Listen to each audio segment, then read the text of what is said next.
Dear friends, happy festive season. Welcome to Steno's Adda. Today we have come up with grade C stenographer's dictation of 100 words per minute that was dictated during the SSC grade C stenographer's exam held in November 2019. The passage is related to agriculture and it's an easy speed with good joinings. On our Facebook page Steno's Adda, we have uploaded the passage and strokes. Please visit the Facebook page, take the images and correct your transcription. Finally, please like our speeds and subscribe to Steno's Adda on YouTube. Your likes and comments are the strength beneath our wings to come up with more and more speeds to help you crack stenography exams. Shall we start? Get ready. 3, 2, 1. I am happy that 1.5 years after the first agriculture summit, we are meeting again to review the status of implementation of policies necessary for the development of our agriculture sector. We cannot deny the fact that there is a crisis in agriculture in many regions of the country. In many parts of the country, agriculture is being carried out in adverse conditions. The problems may be attributable to a wide range of causes, but the end result is that there are larger areas where farmers seem to be in acute distress.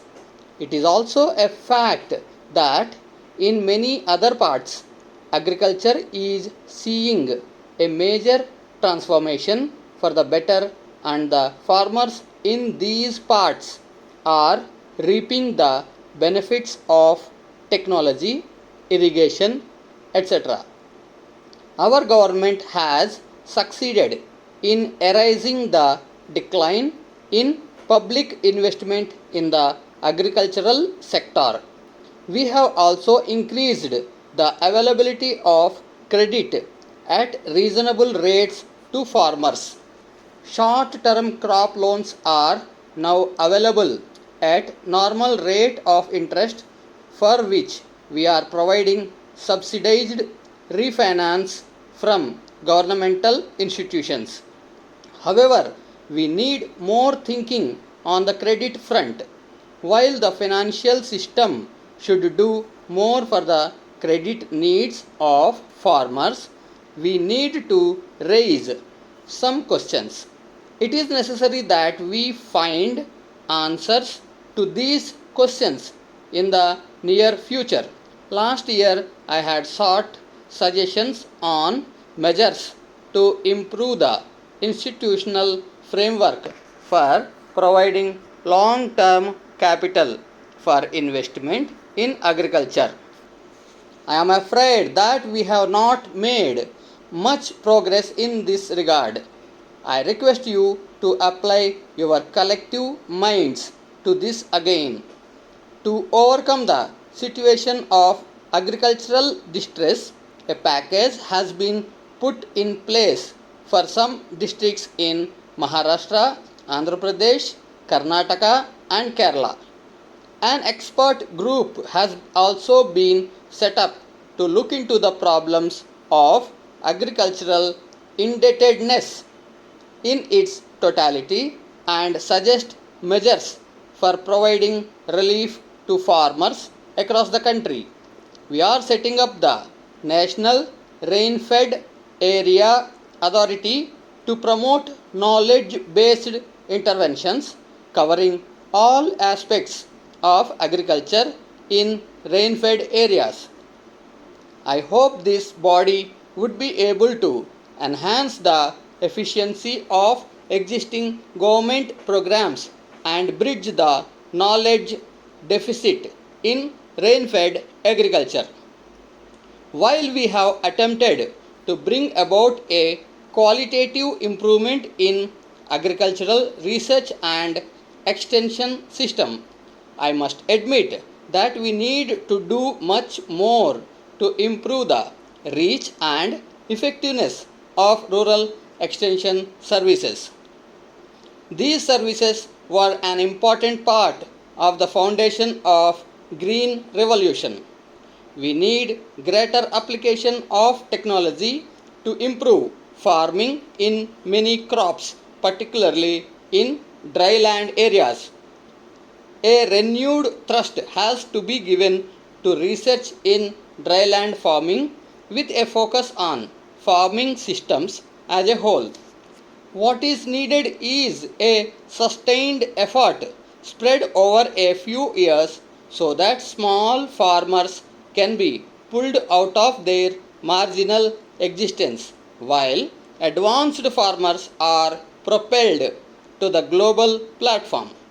This is the real challenge for agriculture in the next decade. We are committed to ensuring that our farmers have access to adequate and affordable credit. Many steps have been taken in this direction. We have initiated programs and projects to provide adequate and affordable infrastructure in rural areas. We are investing in irrigation and rural drinking water to meet the water needs of our farmers and rural households. We are improving the functioning of agricultural markets so that the farmers can earn additional income.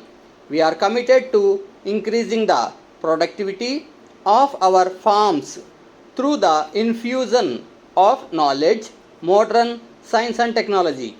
Our flagship programs Bharat Nirman is aimed at addressing the rural infrastructure deficit. Bharat Nirman, along with the Backward Regions Grant Fund, will improve rural infrastructure and provide greater irrigation. I am confident that we will be able to ensure a perceptible increase in public and private investment in these two critical areas, which will certainly have a positive impact on the conditions under which agriculture is practiced.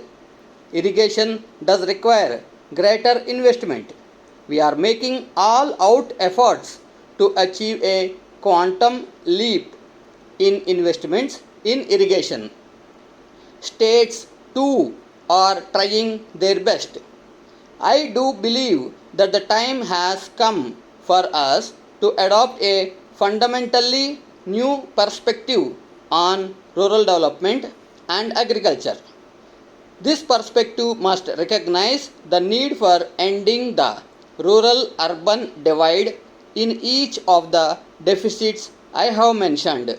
While a large number of people will continue to migrate from rural areas to urban areas, and while urbanization will continue, our rural economy must retain its people and ensure a remunerative livelihood from them.